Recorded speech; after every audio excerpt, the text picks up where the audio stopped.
যতই ভাবে বলবো না কথা, ভিডিও দেখে ঘোরাই মাথা শুরু করলাম, তাই বাধ্য হলাম ধরতে, তোমায় দেবো একটু ঘাই।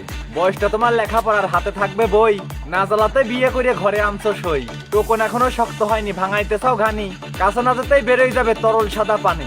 আনছো ঠিকই চিকন চাকন কচি একটা মাল, ডলাডলিতে কাজ হবে না, চেষ্টা হবে খাল। বিয়ে মানে জঙ্গাল, ঘাড়ে বাইতে হবে মই, ভাত কাপড় না দিতে পারলে ঘরে থাকবে না সই।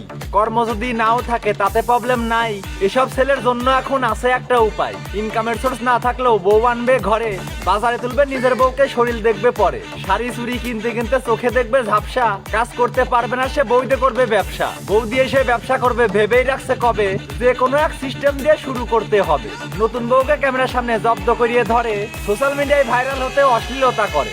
ভিডিও দেখে খারাপ বললেও তাতে তারা খুশি, বউ দিয়ে যে ভিডিও বানালে টাকা পাওয়া যায় বেশি।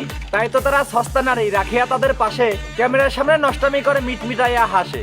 বউয়ের শরীর প্রদর্শন করে ক্যামেরার সামনে ধরে, কাপল ব্লগ নামে তারা অশ্লীলতা করে।